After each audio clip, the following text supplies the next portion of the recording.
Good evening. आपको ये जानकर खुशी होगी कि रेलवे द्वारा 12 मई से 15 जोड़ी एसी स्पेशल ट्रेनें चलाई जा रही हैं। 1 जून से 200 पैसेंजर ट्रेनें भी चलाई जाना प्रस्तावित हैं, जिनकी बुकिंग शुरू हो गई है। लॉकडाउन के दौरान श्रमिकों और प्रवासी मजदूरों को उनके गृह राज्य तक पहुंचाने में रेल मंत्रालय महत्वपूर्ण भूमिका निभा रहा है। इसी बीच अगले 10 दिनों में 2600 श्रमिक स्पेशल ट्रेनें और चलाने की रेलवे की योजना है। अगले 10 दिनों में 2600 श्रमिक स्पेशल ट्रेनें और चलाए जाने की रेलवे की योजना है, जिससे अगले 10 दिनों में 36 लाख लोग यात्रा कर सकेंगे। 36 लाख लोग जो हैं 10 दिनों में यात्रा कर सकेंगे। तो इसके लिए देश भर में 1000 से भी अधिक टिकट काउंटर टिकट बुकिंग के लिए खोले गए हैं। साथ ही साथ IRCTC के एजेंट्स, पोस्ट ऑफिस और CSC जन सेवा केंद्र आदि से भी टिकटों की बुकिंग की सुविधा दे दी गई है। लेकिन प्रश्न ये है कि इतनी सब सुविधाएं होने के बावजूद अगर आपको ट्रेन यात्रा से नियमों की जानकारी नहीं है, तो आपको ट्रेन की यात्रा में सफ़र के दौरान निश्चित रूप से बहुत बड़ी दिक्कत आने वाली है। तो इसलिए ट्रेन यात्रा से जुड़े हुए नियमों को जान लें। आज के इस वीडियो में हम आपको यही बताने वाले हैं कि ट्रेन की यात्रा से जुड़े हुए वर्तमान में क्या क्या नियम लागू हैं। आप उन्हें ध्यान से समझ लें, क्योंकि उसके बगैर आपके लिए बहुत बड़ी दिक्कत हो जाएगी। तो चलिए वीडियो शुरू करते हैं। लेकिन अगर आप मेरे चैनल पर पहली बार आए हैं तो प्लीज़ इसे सब्सक्राइब कर लें और बेल आइकन प्रेस कर दीजिए, ताकि इसी तरह के लेटेस्ट वीडियो आपको लगातार मिलते रहें। मेरे जो भी वीडियोज़ हों उनकी नोटिफिकेशन आपको मिल जाए, और आप मेरे चैनल को सब्सक्राइब ज़रूर कर लें। वीडियो शुरू करने से पहले मैं आप लोगों से एक ज़रूरी बात शेयर करना चाहता हूं। संकट की इस घड़ी में हमारे देश के प्रधानमंत्री मोदी जी के द्वारा समाज के हर वर्ग के लिए कोई न कोई राहत दी गई है। क्या क्या राहतें दी जा रही हैं, इसकी पूरी जानकारी आपको मेरे चैनल से मिल जाएगी। इसलिए आपको लगातार लेटेस्ट जानकारी मिलती रहे, इसके लिए आप मेरे चैनल को सब्सक्राइब कर लीजिए और बेल आइकन प्रेस कर लीजिए।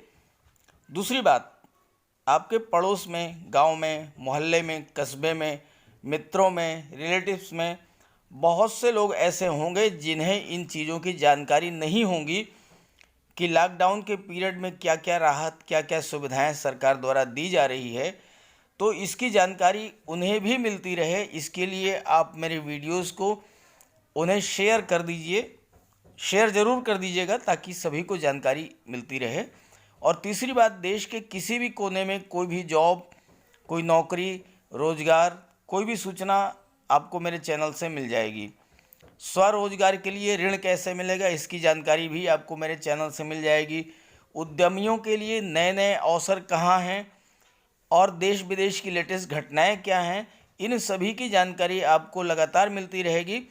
तो इसके लिए आप मेरे चैनल को सब्सक्राइब करके बेल आइकन ज़रूर प्रेस कर दें, और साथ ही साथ मेरे सभी वीडियोस को देखने के बाद आप अपने सभी मित्रों को, अपने संबंधियों को, अपने जान पहचान वालों को शेयर ज़रूर कर दीजिएगा, ताकि उन्हें भी इसकी जानकारी मिल जाए। तो आइए देखते हैं कि लेटेस्ट अपडेट क्या है। तो ये है लेटेस्ट अपडेट 24 मई 2020 3 PM।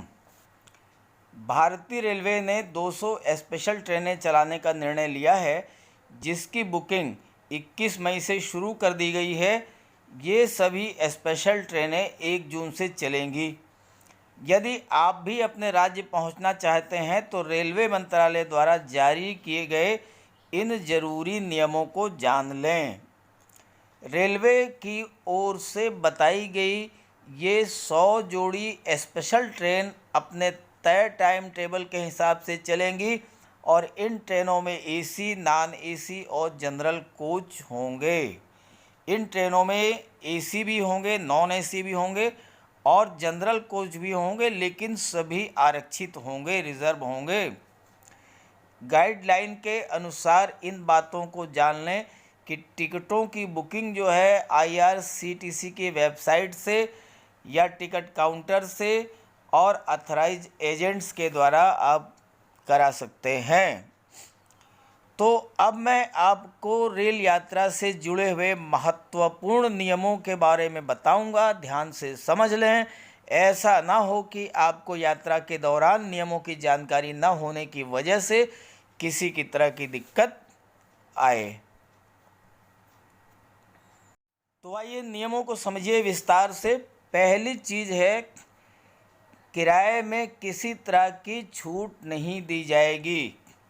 इसका मतलब कोई भी अनारक्षित कोच नहीं होगा, अनरिजर्व कोच कोई नहीं होगा, सभी कोच जो हैं वो रिज़र्व होंगे और आरक्षित टिकट, रिज़र्व टिकट ही आपको जारी किए जाएंगे। दूसरी बात, यात्रा के 30 दिन पहले रिजर्वेशन कराया जा सकेगा। यात्रा के दौरान कंबल और चादर नहीं दिया जाएगा, यात्री को स्वयं लाना होगा। पहले क्या था कि जो आरक्षित डिब्बे थे रिजर्वेशन में, एसी में AC3 हो चाहे AC2 हो, उसमें कंबल और चादर दिए जाते थे, लेकिन अब नहीं दिए जाएंगे। अब आपको खुद लाने होंगे अपने अपने कंबल और अपने अपने चादर। किराए की बात करें तो हर क्लास का किराया सामान्य किराया होगा, जो कि AC मेल, एक्सप्रेस या जनशताब्दी टाइप ट्रेनों में होता है। यानी AC मेल में या एक्सप्रेस में या जनशताब्दी ट्रेनों में जो किराया लगता है वही किराया जो है आपसे लिया जाएगा। और इन ट्रेनों में AC और नॉन AC दोनों तरह के कोच होंगे। अगला आप नियम समझिए ध्यान से कि RAC और वेटिंग लिस्ट टिकट बुक कराए जा सकते हैं, लेकिन वेटिंग लिस्ट टिकट वाले यात्री को ट्रेन में चढ़ने की अनुमति नहीं होगी।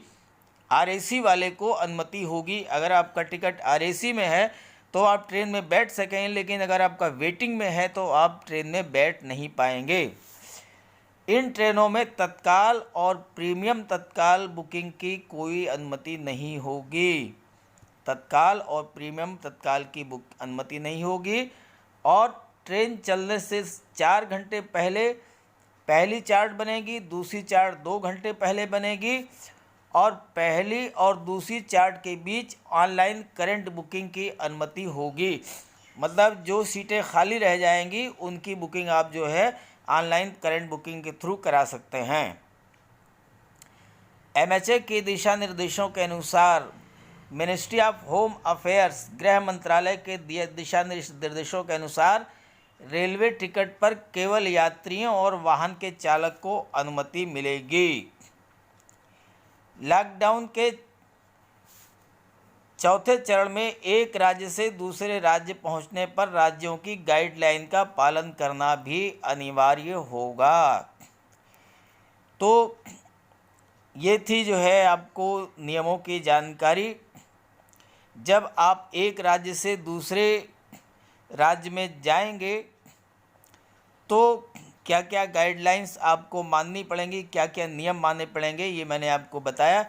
जब आप एक राज्य से दूसरे राज्य में पहुंचेंगे तब आपको क्या करना होगा ये भी मैं आपको बता रहा हूं।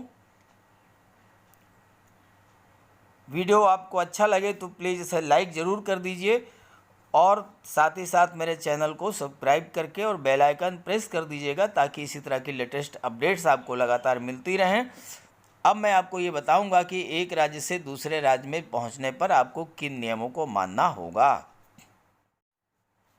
तो लॉकडाउन के चौथे चरण में जब आप एक राज्य से दूसरे राज्य में पहुंचेंगे तो राज्यों की गाइडलाइन का पालन करना अनिवार्य होगा। महाराष्ट्र से अगर आप यूपी में आएंगे तो यूपी की जो गाइडलाइंस होंगी आपको उसे मानना पड़ेगा।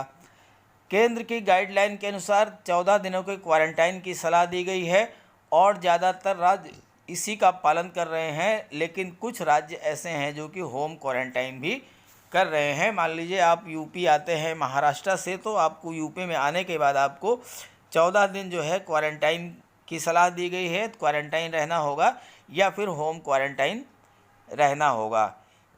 और अगर आप नहीं मानेंगे राज्य की बात तो यात्रा नहीं होगी।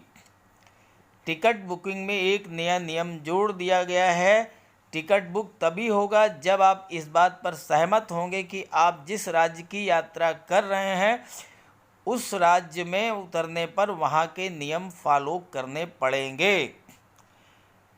मतलब जब आप टिकट बुक कराने जाएंगे तो एक नियम जोड़ा गया है और आपको उससे एग्री करना पड़ेगा, उससे सहमत होना पड़ेगा कि आप जिस राज्य की यात्रा कर रहे हैं जब आप उस राज्य में पहुंचेंगे तो वहाँ के नियमों को फॉलो करेंगे। तो इस तरह का ऑप्शन जो है वो टिकट बुकिंग के समय आएगा और अगर आपने इसको कैंसिल किया तो टिकट बुक नहीं होगा। इसलिए जो है आपको इसको एक्सेप्ट करना पड़ेगा, इस शर्त को भी मानना पड़ेगा कि जहाँ पर आप यात्रा करके पहुँचेंगे उस राज्य के नियमों को आपको मानना पड़ेगा। तो ये थी रेल यात्रा के संबंध में लेटेस्ट अपडेट, सभी नियमों की पूरी जानकारी। वीडियो अच्छा लगे तो लाइक कर दीजिएगा और लाइक करने से ज़्यादा महत्वपूर्ण है कि इसे अपने सभी फ्रेंड्स को, जानने वालों को, रिलेटिव्स को, सभी को शेयर ज़रूर कर दीजिए ताकि अगर कोई यात्रा करने जा रहे हों तो उन्हें इन नियमों की जानकारी हो जाए और उनको रास्ते में किसी तरह की दिक्कत ना हो। Okay, thank you.